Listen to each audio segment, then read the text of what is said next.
And I misclicked, so the stream also restarted instead of just stopping recording. The viewers would click on for the information. I think that would make a few clicks. Uh, yeah, that's true. First of all, Blitzar, no matter how you want to edit it, I give you full creative freedom to edit it in however you want. I don't mind if a lot gets cut out that you feel like, that's unnecessary. I'm just gonna record how I think I should record something like this. And again, if you feel like everything should change, I don't mind. Just tell me to reshoot, just tell me to do voiceovers or things like that. I don't mind. The fact that you want to help out is already amazing because on my own, I would never make this.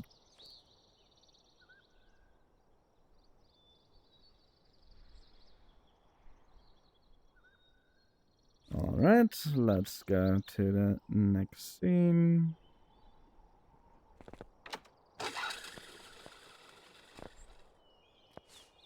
So, as you can see, a speed disc might be quite simple. If you manage to do it, congrats! But there are still some very good reasons to keep watching, because there are some tips I have for pose optimization and some pose references and things like how you can use a speed disk quite well that are actually quite useful to know, uh, even to the point that these tips work for all kinds of moves. So even if the speed disk, you already get it, nice, but still, there are good reasons to keep watching.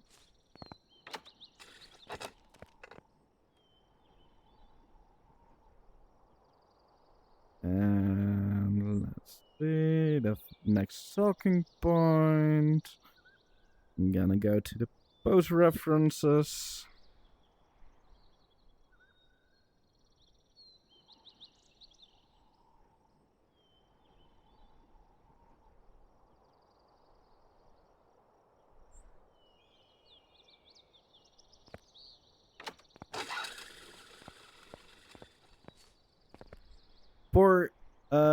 For a speed disc, you have three poses. The base pose. The base pose is holding your fists at your sides with palms upward. Then for the disc, both hands are in thumbs up. With your offhand, the nice thing is if you aim towards your elbow of your other hand, that's a very good reference. No, that's where you should aim at. Then from thumbs up, you go to palm down, and with your offhand, you bring it to your shoulder. If you were to do a finger gun, you shoot in the air and put your thumb at your shoulder. Some advice when doing it straight, keep that offhand at shoulder height, not above. It still works if you hold it above, but it's going to be really nice for later when you learn the uppercut. If you already keep it at shoulder height and not above. And also, some advice: keep your hands open. So don't close them into fists, but keep them open.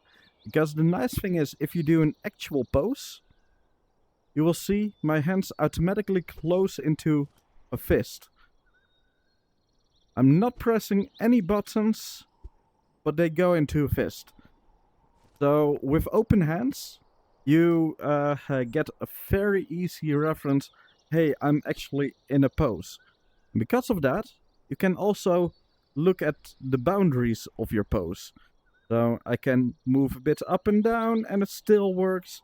I can keep my hand a bit closer and it still works. Also with rotation, I can already rotate my hand a bit more and it still works.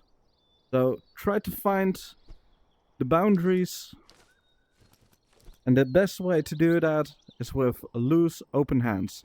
There's also another advantage. This game is exhausting to play. So if you keep your hands loose and open, you spend just a little less energy playing this game, allowing you to train for more, allowing you to play more, so you learn more.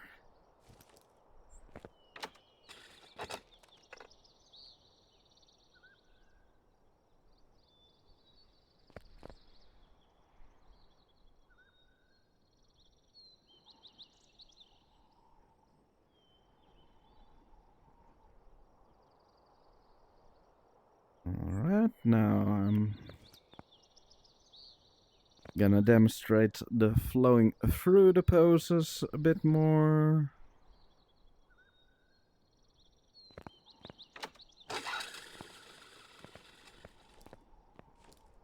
One problem with a speed disc is once you do a disc, you get knocked backwards, while the disc is flying forwards, meaning you don't really have much time to straight the disc.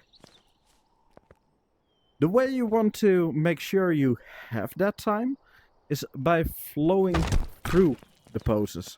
So I'm not going to a disc, wait until I see a disc, and then go to a straight. And I'm also not doing a straight in a punching motion.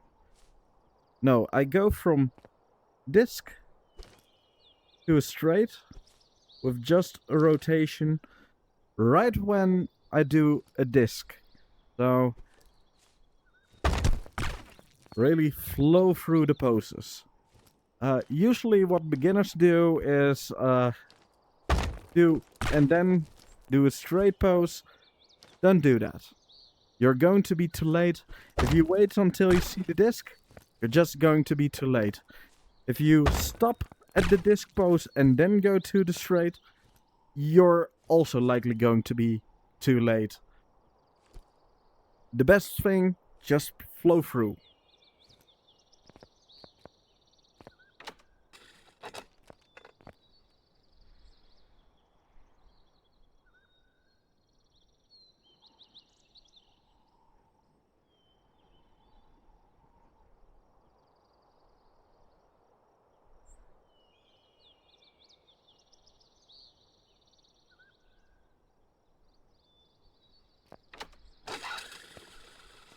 And another good way to make sure you have more than enough time to do your poses, and also to make it a little bit less straining to your body, is pose optimization. What we mean with pose optimization is we're really trying to find the minimal amount of movement that we need to do for each pose. So for a disc, as you can see, I'm barely moving my body from base pose to a disc. Barely any movement. You can also do that from a disc to a straight. There are two things you can optimize on. You can optimize on location. So again, like I showed, you can keep your hand a little bit closer to your body. You can rotate a little bit. You can really find the limits of a pose. Now, if you find the limits of a pose, you can also do that with rotation. So this is a straight pose with my right hand. starting with the thumbs up. I mean,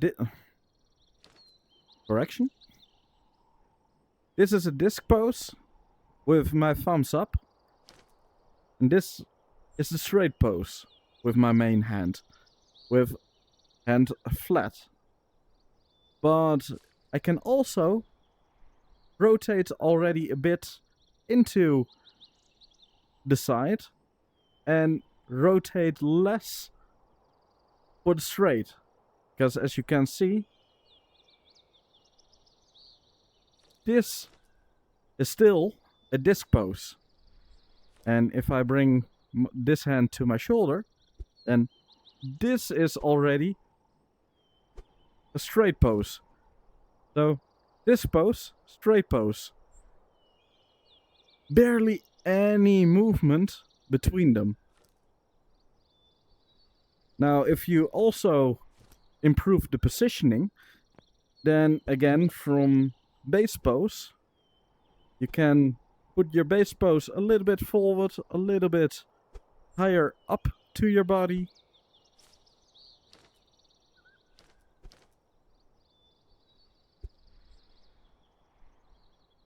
And you move as little forward as possible into the straight.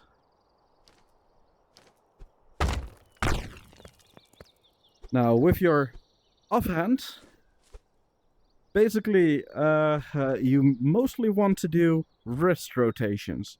So from a high up base pose, you can just rotate it.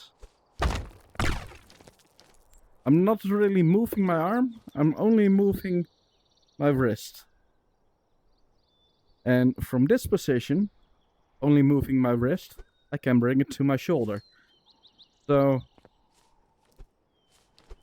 this is barely any movement for my offhand as well.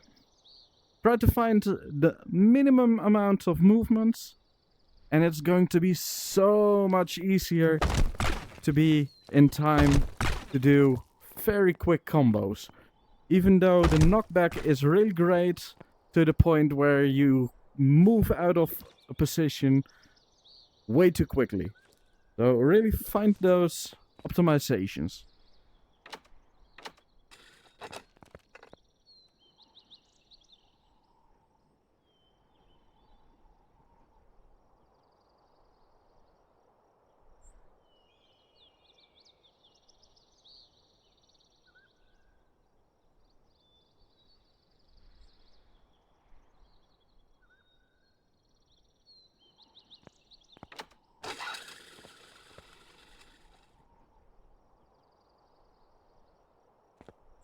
Now, if you truly want to master a combo, my personal advice, don't try to be fast. Relax. There's a lot more that a combo can say about you if you can do something in a really relaxed and slow way than if you're trying to be quick. If you're trying to be quick, then you're basically trying to overcompensate for the fact that you don't have good optimization. So once you find, hey, I start to understand how this combo works, and try to slow down as much as possible to the point where you're so slow that you feel like it should not work, but still try to make it work from that speed. So I'm really, from my main hand, this is just the speed I'm doing, and this is the speed I was doing from my offhand. Really relaxed movements. Practice slowly. And also, if you're in an actual battle, your brain is going to be overloaded. Because you have so much more to think about. If you also slow down in an actual battle, you have more time to think. So your accuracy and consistency will definitely go up. And what's better? Trying to do 2 discs, but both fail?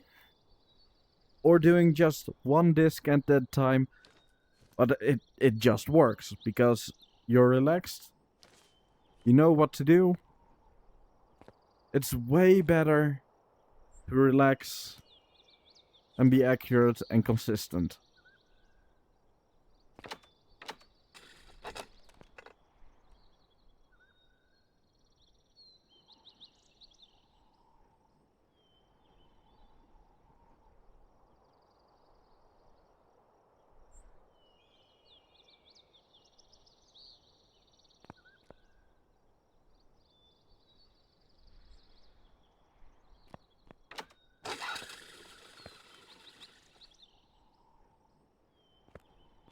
Now, if you still feel like struggling with certain moves, there's a very useful practice method, and that's spawn a pillar or any other structure, stand next to it, not behind it, next to it, and practice your poses from there.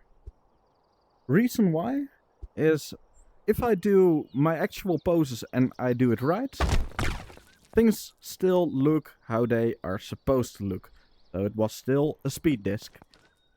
But if I miss my straight, for example, then normally you just see a disc, but you have no clue, did your straight work or not.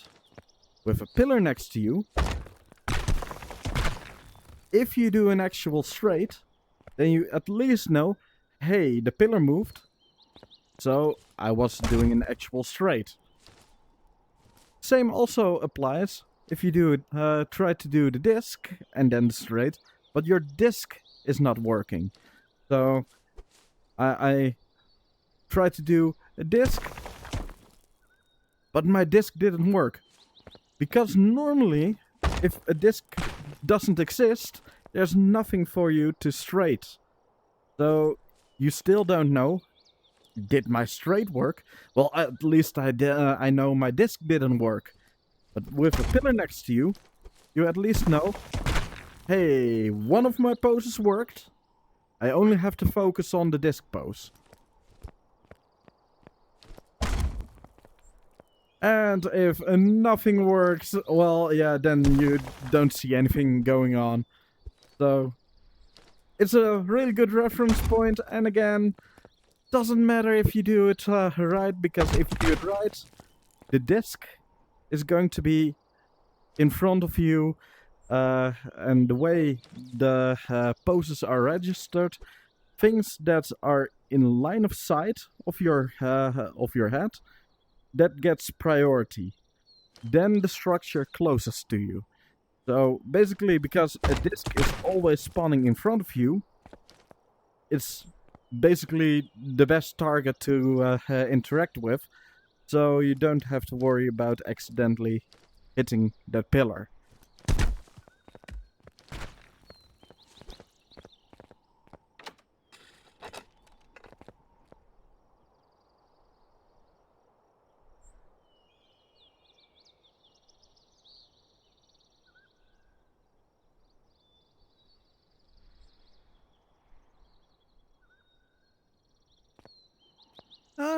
Thanks for still trying to think along what I should mention.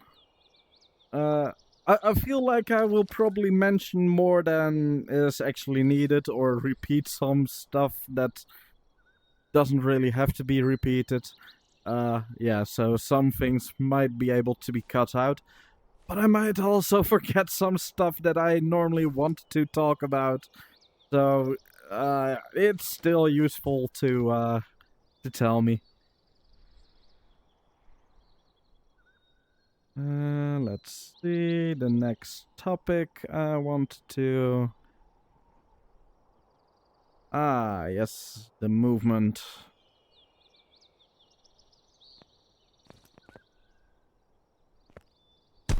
Oh, that's...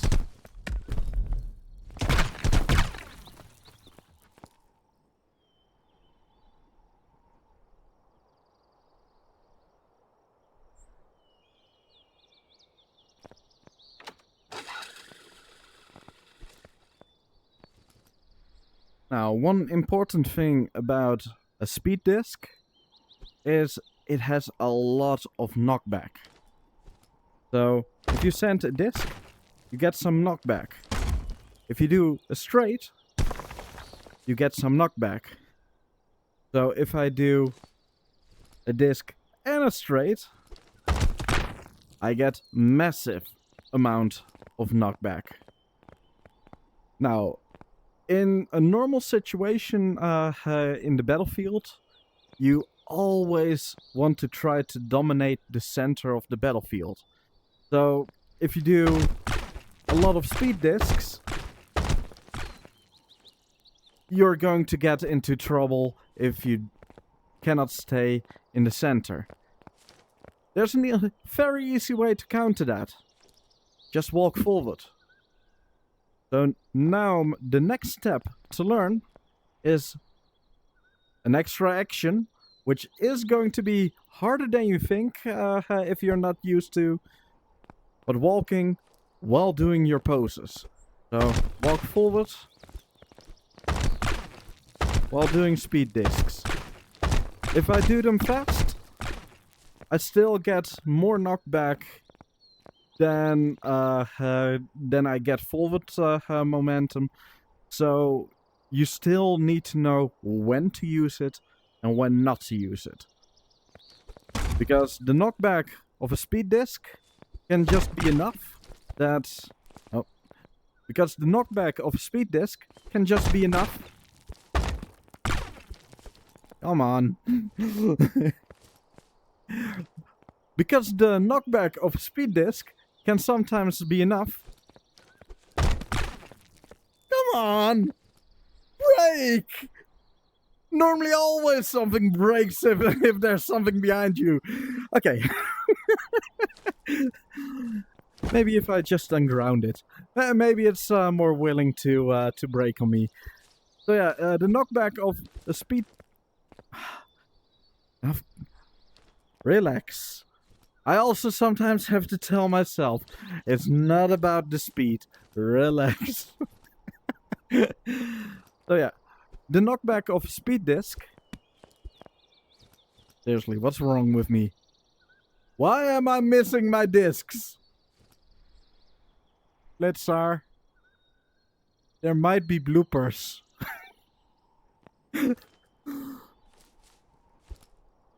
The knockback of a speed disk? Come on. How can I struggle that much with a speed disk? It's so easy, but for some reason, when there's a structure behind me, I cannot do a speed disc anymore. What's wrong with me? Okay. So yeah. Let's keep that a bit closer. The knockback of a speed disk can be enough.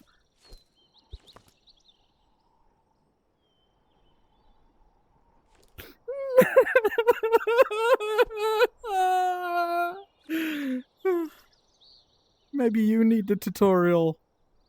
I do, Blitzar. I do.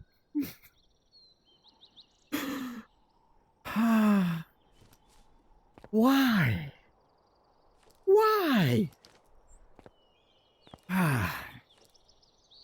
Well, Blitzar, I'm creating more work for you. Hope you're happy. Okay. The knockback of a speed disk is enough to actually... Come on. How?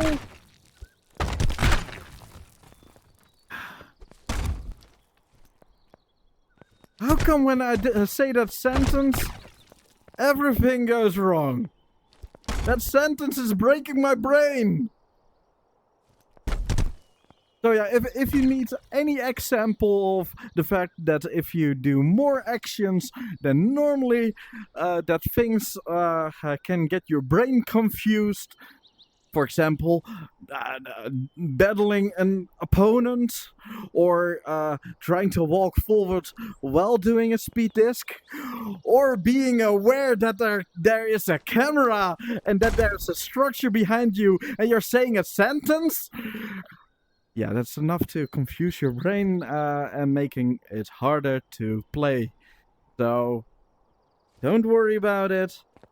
Every one of us makes these mistakes. But it definitely shows that I should practice more. Way more. Alright. So, as I was saying, if there's a structure behind you and you do a speed disc,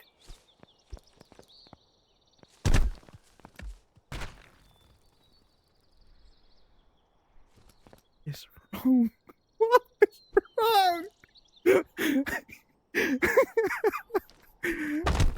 can do a speed disc. It's super easy. I'm saying the sentence and nothing works.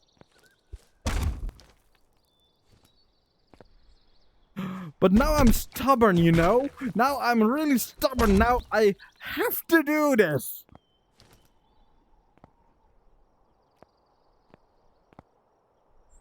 So yeah, if there's structure behind you and you do a speed disc, why? Is there something wrong with this spot? No, because now I can just do it, but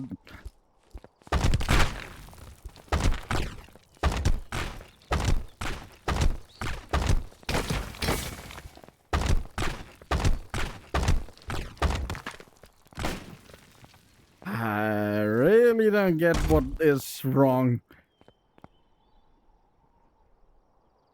Yeah, it's the... No, it's never the pillar. It's never the pillar. Blitzer, what are you doing to me? Pillars are great. Pillars are amazing. Although wall will show a little bit more how dangerous it can be. Okay, I'm using a wall because it shows a bit more how dangerous it is. And maybe it will work then. So, if there is a structure behind you and you do a speed disc, it is actually quite dangerous. Because the knockback gives enough force that you can break your back to it.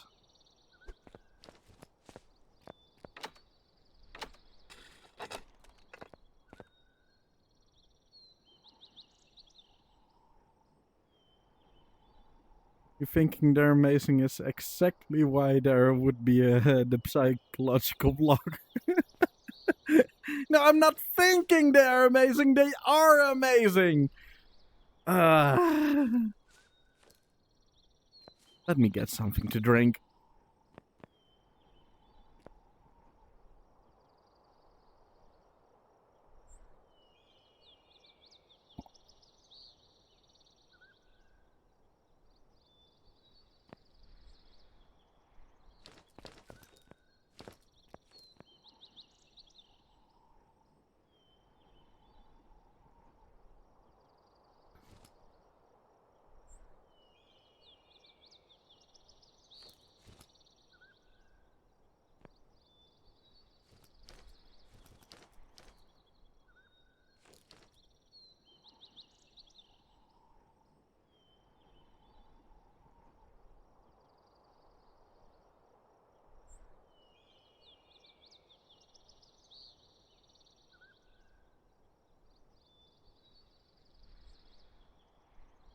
Okay, I'm gonna shove these topics around because it makes more sense.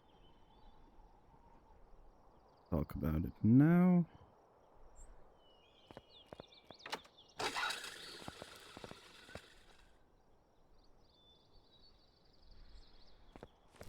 Now, the fact that you get a lot of knockback isn't really a problem. It's a feature.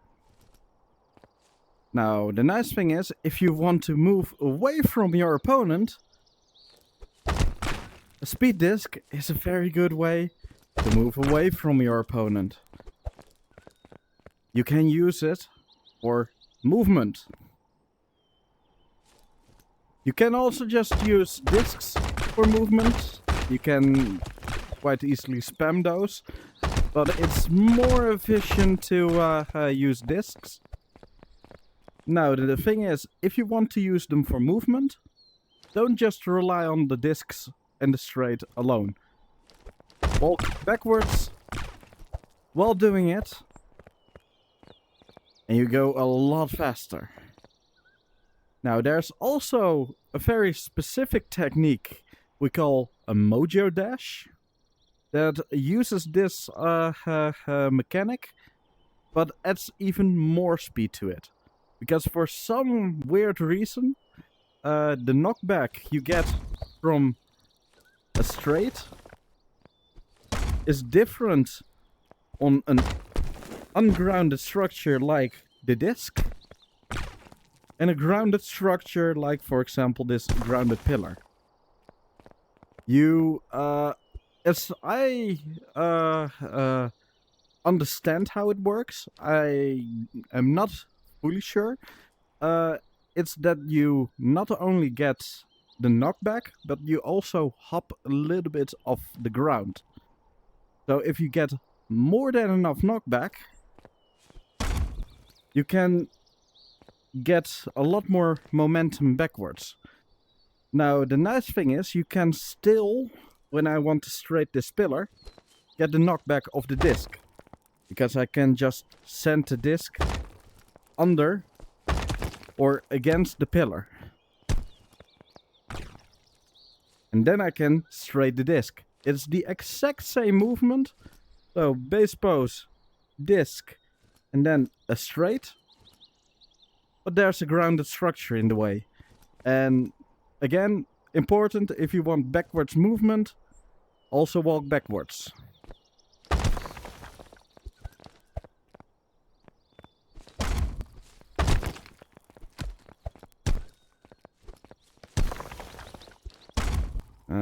Good mojo dash can go quite far.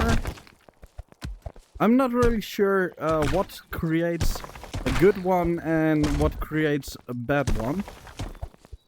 Although I know if I don't actually hit a disc, that's definitely going to be a bad one. That was quite a good one. I got a lot of knockback there.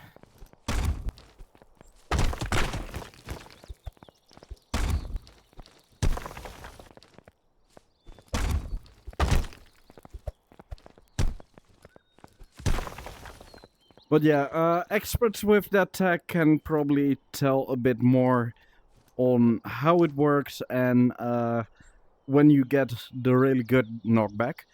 I would just say, remember, if you want to do a fast backwards knockback, walk backwards, send the disc, do it straight. If there's a grounded structure in the way, that's more effective than if you're just straighting your disc. In that case, it's a mojo dash. But even without the mojo dash, it's really good, good movement. Slow down the straight, I think. Okay, let's try that.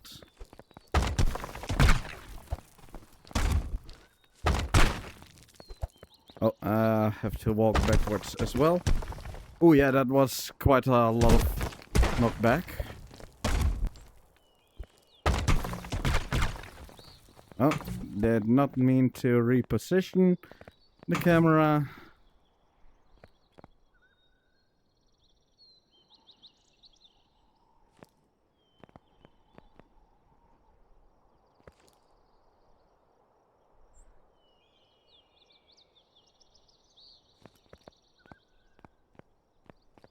That's still a good camera view.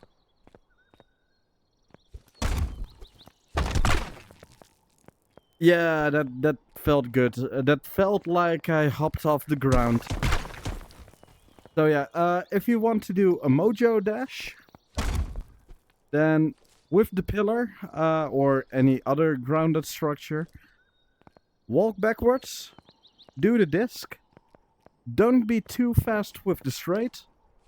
And with a little bit of a delayed straight, you hit the pillar.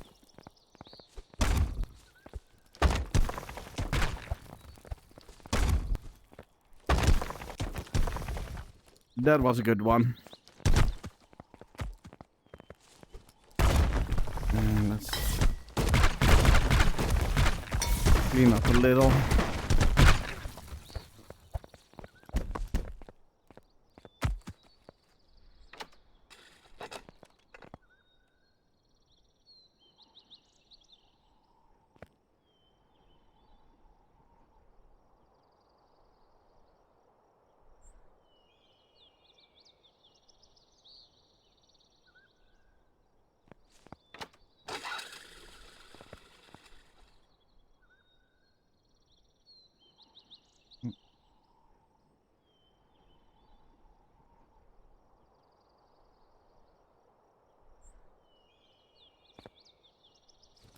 So you might feel a little bit overwhelmed with all the info already.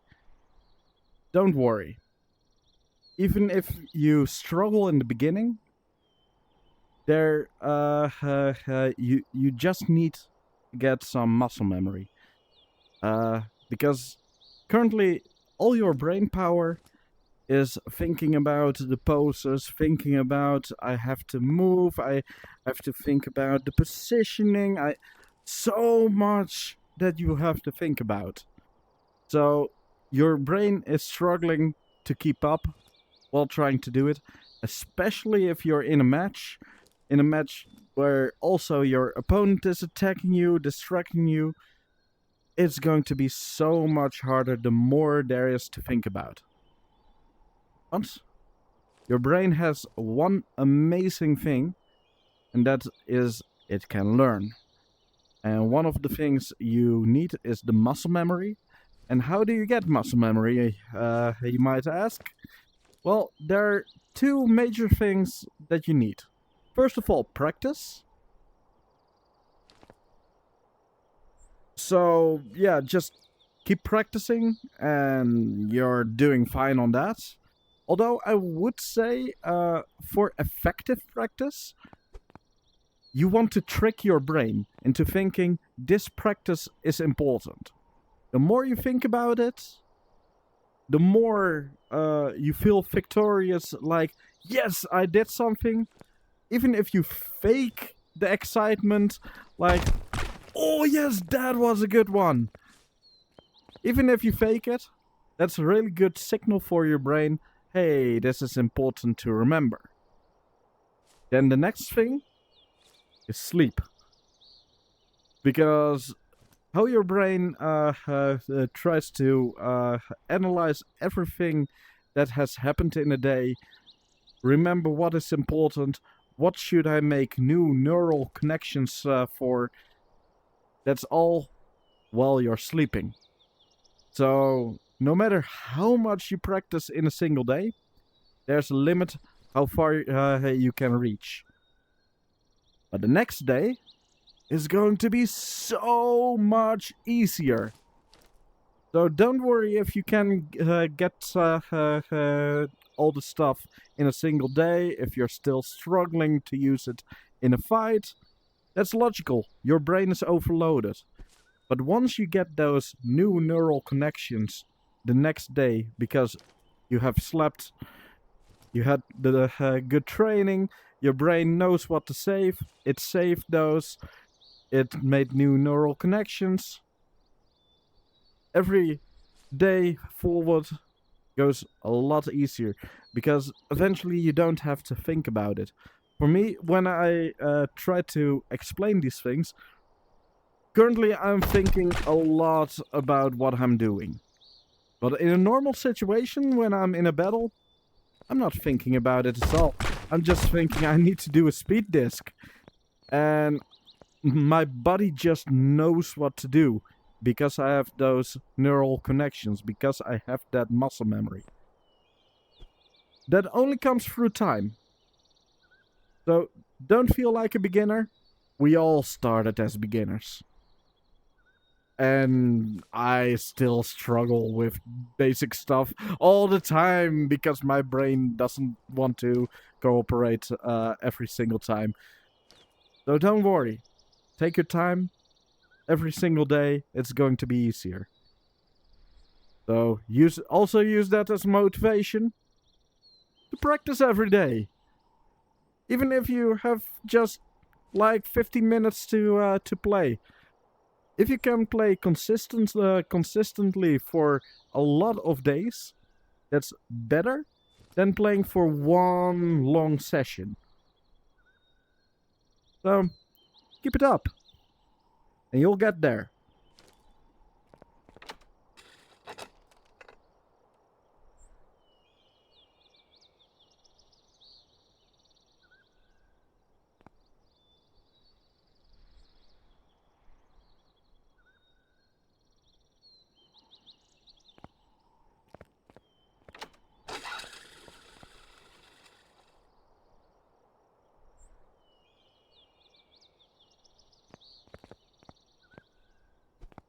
Well, now you should know how to do a speed disc. There are other disc attacks that are quite interesting to know. I won't go into full detail, but remember everything I taught you about optimizing your poses. I did not mean to send the ball. Everything I told you about optimizing your poses for speed disc also works with these other moves. For some of these, well, basically for all of these moves, you need a higher belt than just white belt, but you'll get a higher belt than white belt really quickly. So it is useful to quickly show a few things. Instead of doing a straight, you can also do a kick or an uppercut, for example. So this is a disc kick. It goes up high, doesn't go too fast, although I would say I personally find it more useful to use disc uppercut. It basically goes in a very similar direction, but a lot faster than a disc kick. But for some people, disc kick is easier to learn, and also disc kick, you can also get that from yellow belt. Well, uppercut, you still need the belt after that. And I would say practice all the moves, even the useless ones. It is good to practice all move combinations. That's also a thing with the muscle memory thing, because going from disc pose to a kick requires different muscle memory. So if you don't practice those combinations, you're quite limited in the capability to do those. Now, instead of a different direction, if you, for example, have grounded structures around on the battlefield, and you want to unground them, there's another useful one that is disc and then explode. I think I should do a little bit more distance to show that on the camera. Disc, explode. With disc explode, basically the only thing you have to do from the disc pose is return your main hand. Your offhand is already in position, so you don't have to move that at all. You can also do speed disc explode, or disc explode and then a straight to create a speed disc explode. I'm not really good at those. I don't really feel too much of a use to them, so they might not work. There I go. Or, like I said, the different order explode and then a straight.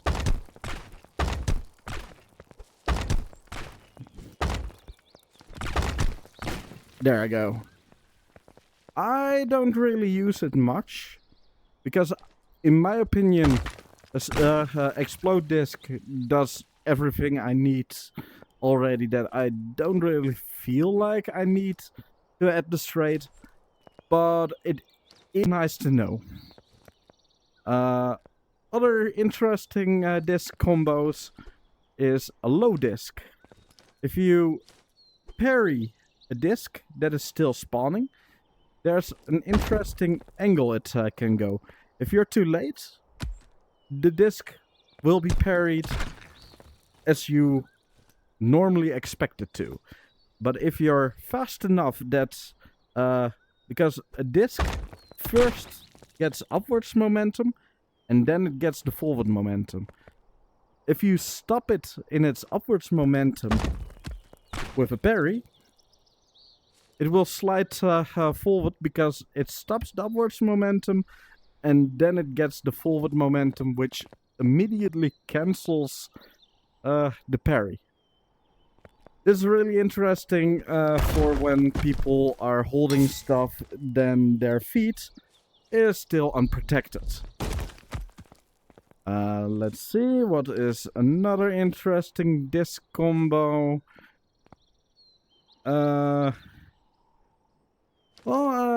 Instead of a disc combo, I'm gonna show you. This is a disc.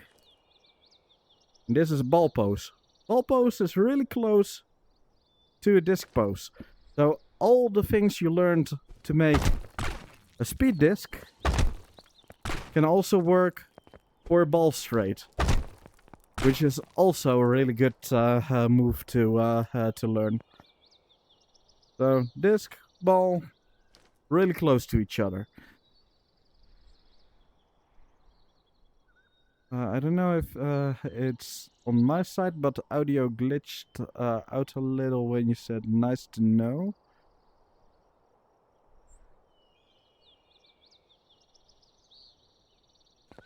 Yeah, I'm also gonna mention that for a moment.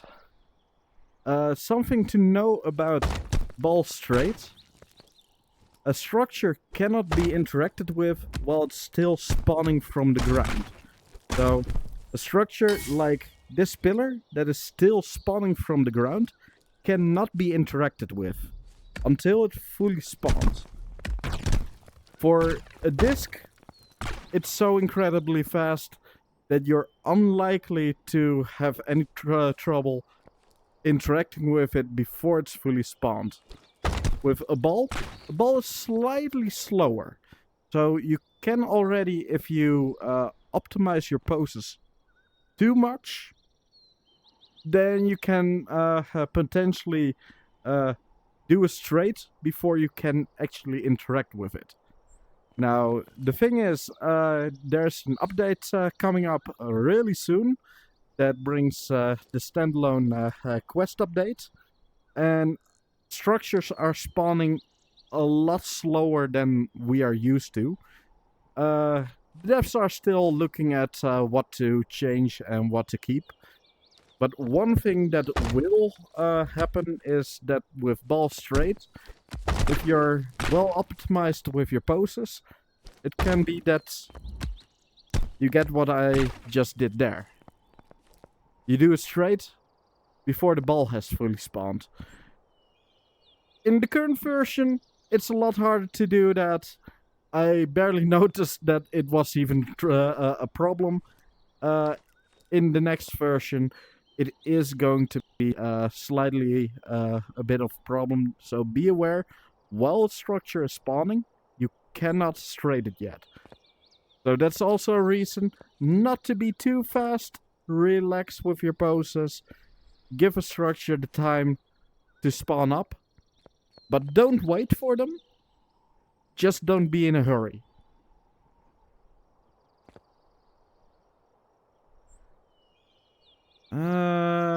Let's see. What's another disc combo that is interesting? Oh yeah, What one interesting thing with a disk is you can send a disk and a speed disk to arrive almost at the same time.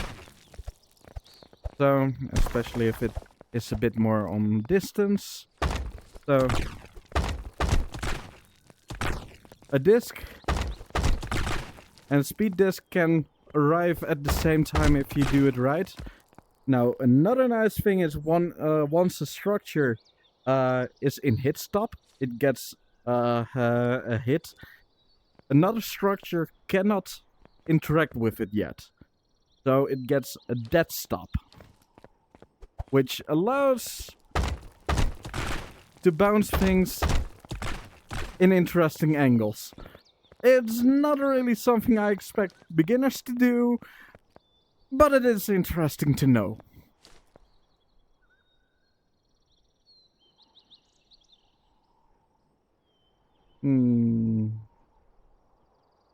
Yeah, I think that's all the interesting disc stuff. No. I can think of one more interesting disc combo to learn. Another interesting disc combo is grounding your own discs. You have to be a little bit quick, or better yet, you have to be quite optimized. Because in the beginning I was struggling with this. Although if you optimize it right, it's not much of a hand movement that you have to do. The nice thing about this is it does more damage. Oh yeah, that's also one thing I should have talked about.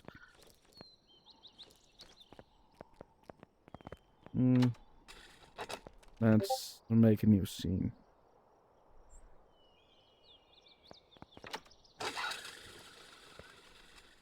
You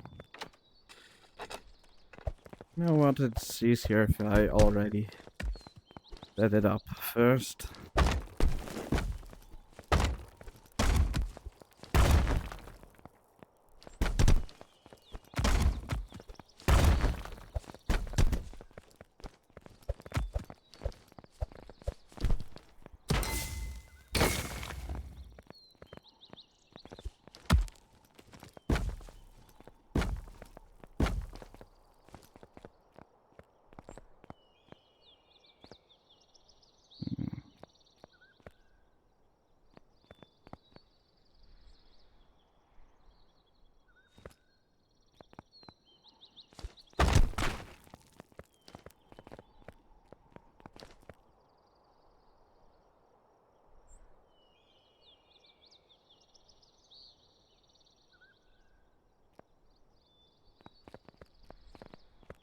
I'll keep it a bit more flat.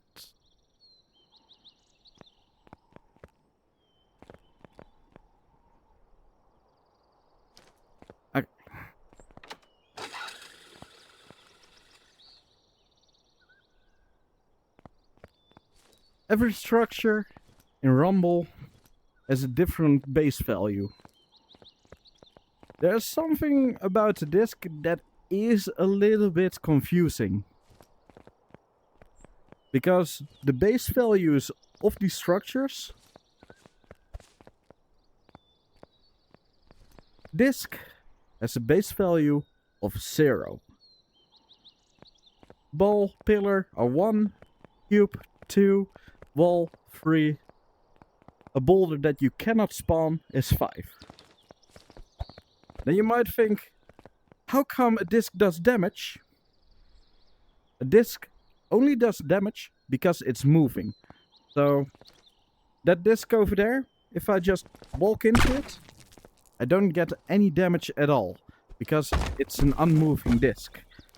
But if I hit it when it's moving, that's when I get damaged. Now you also have something different that adds damage, and that's being in the grounded state. Discs and balls spawn in ungrounded state. But a pillar, a cube, and a wall, those spawn in grounded states. And the giant boulder, those cannot be spawned, but in the world you'll find them in ungrounded state. Now the nice thing is, a moving disk does one more than its base value. So it does 1. There plus 1 is 1. But if it's also grounded, a grounded moving disk does 2 damage. So make use of that. So if you, for example, send a disk and ground it, you can also send a very fast disk that does 1 more. And which can go underneath the defenses of your opponent.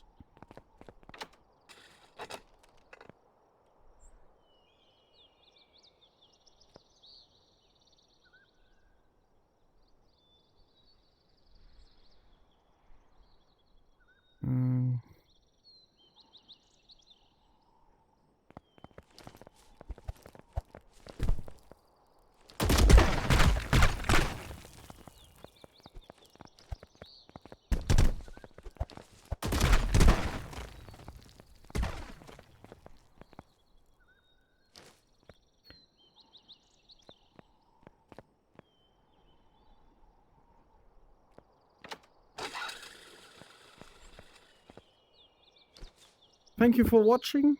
There will be some helpful links in the description of the video. So feel free to check those out. They might help you out.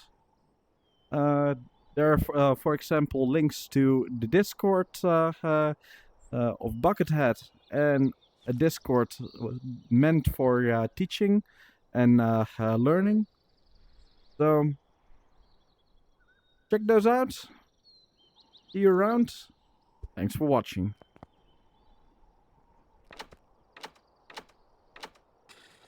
Okay, let's shoot some interesting angles for a speed disc. Let's see if I...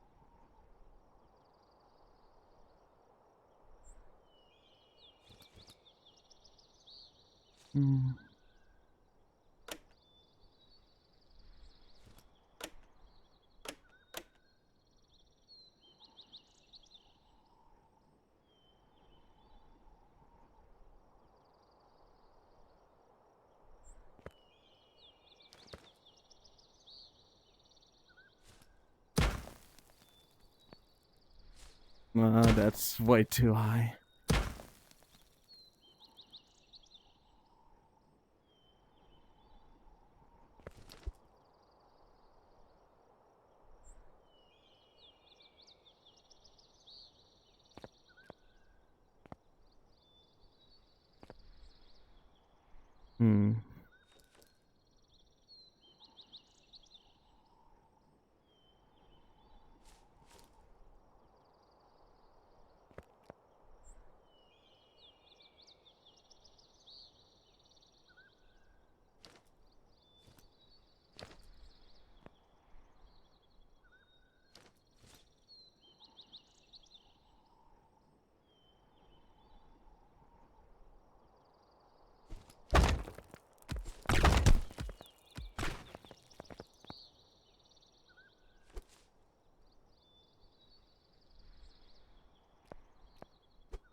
The only problem is doing the full combo will make me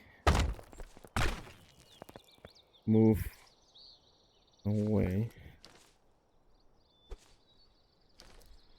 I guess I'm not gonna record the actual disc.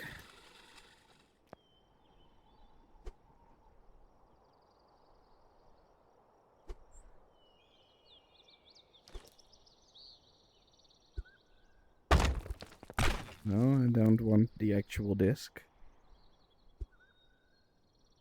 I'm just gonna keep my hands a bit higher than I'm used to.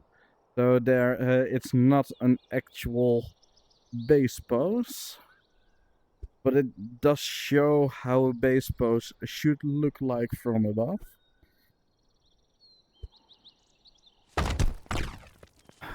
Though the problem is, you can hold the bass pose really, really, really high and it still works.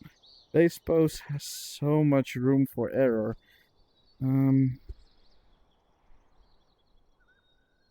Yeah, that looks decent. Just rotate my hand a bit too much. That's better. No, it was still an actual disc pose. No, actual bass pose. I don't want an actual bass pose. I just want it to look close enough.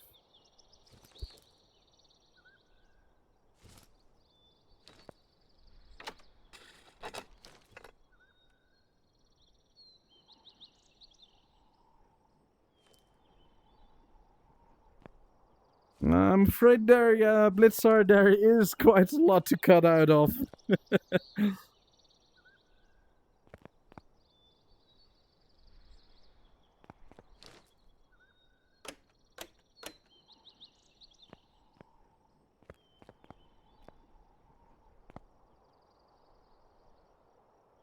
As much close up as possible.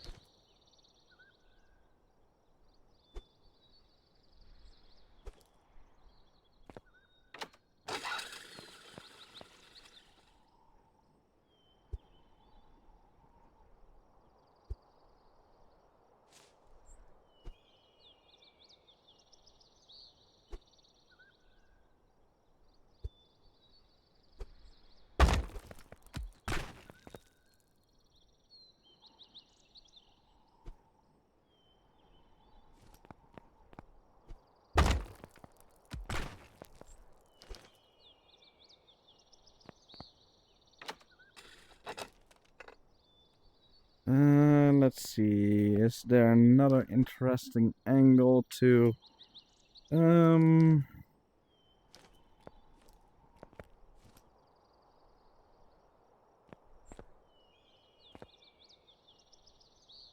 maybe for post references. Let's zoom about out a little bit. Is this all in range? Yes.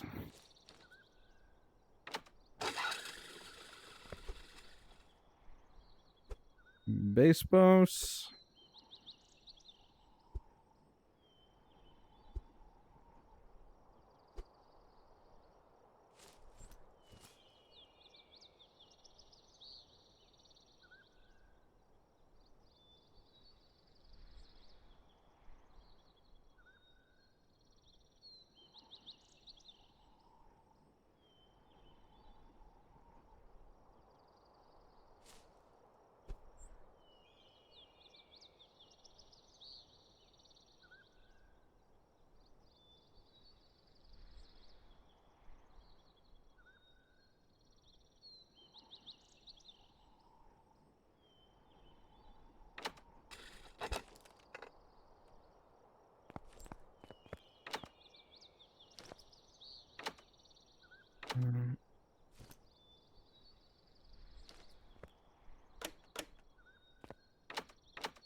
also good to know is that all your poses work right-handed and left-handed as well. So, right-handed speed disc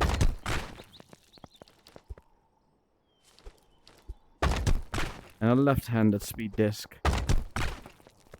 It's the exact same movements, just with your different hand.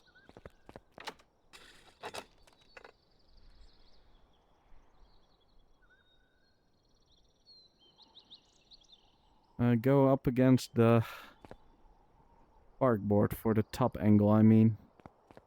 Don't know how you really mean. Because oh yeah, I understand what you mean. That way I can... although I'm still being pushed inside. Let's... Well, you know what? I'm just gonna use the fact that I get moved backward. It's just gonna... Oh, I have to... Oh, I'm running out of my battery. Did not notice that. Let's grab my extra battery. And let's put on the preview. So I can see.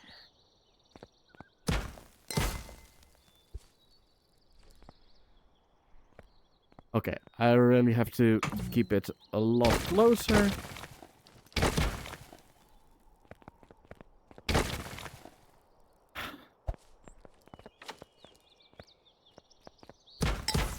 No, I didn't want to double jump, but there we go. That's still way too high.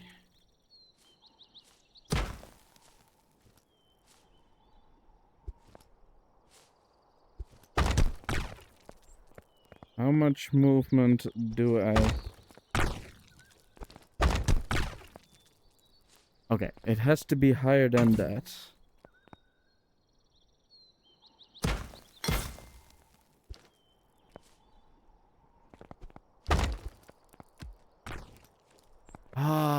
Why is this move, does it have so much knockback? Well, I guess in this direction I can. Although if I do that, then it's better to have small field of view, and do want to keep it a bit further away. Then the angle seems a bit more logical.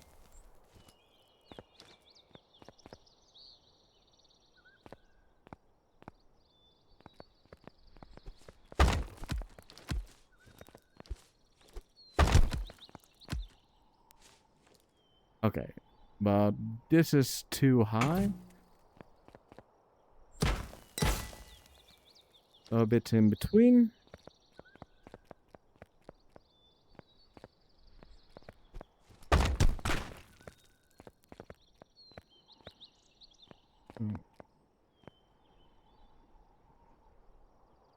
But it's in an angle. I don't like that. I want it to be aiming straight down.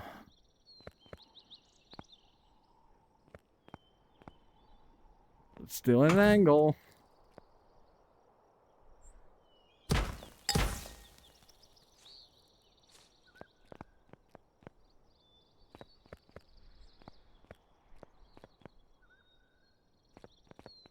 Oh, well, it's good enough, I guess.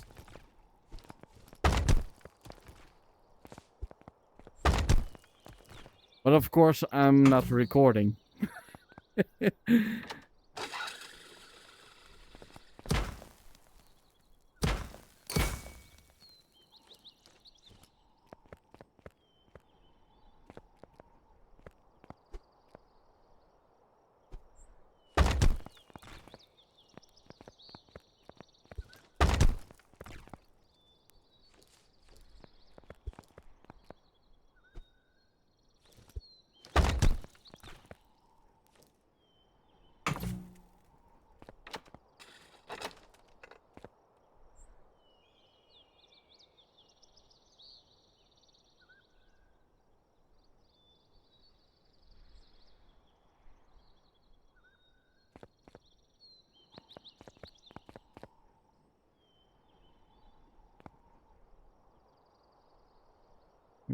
also gonna...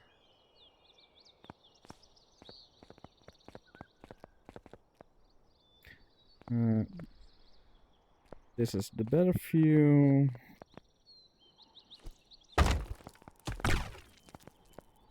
This is still a view. Okay, gotta stand a bit further away.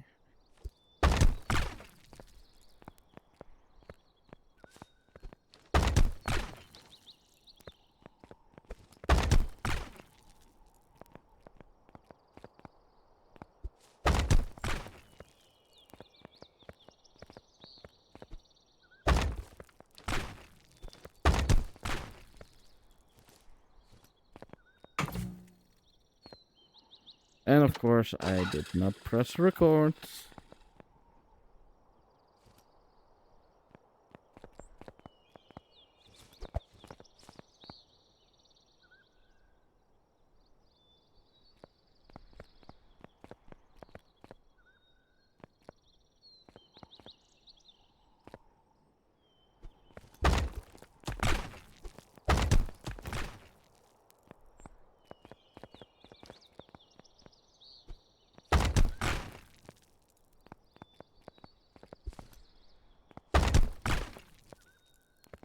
And try to be a bit more relaxed.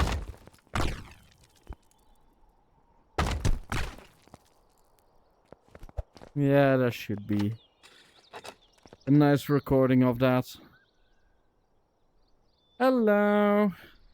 You're a little bit late, as I'm gonna wrap things up. Blitzar, you have any ideas what I might have missed for a scene?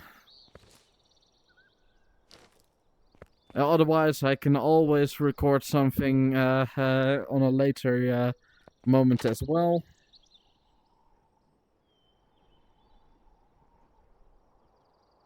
Yeah, I think it's probably way more footage than we actually need anyway.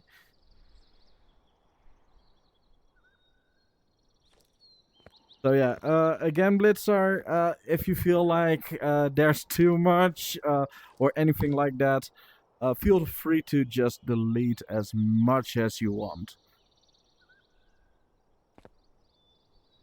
From this point on, it's your video. You make what you want to make with it. Again, Blitzer, thank you for offering to work together with me on this.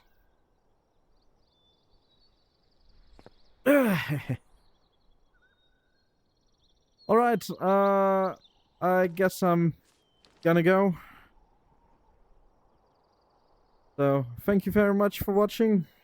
Bye-bye. And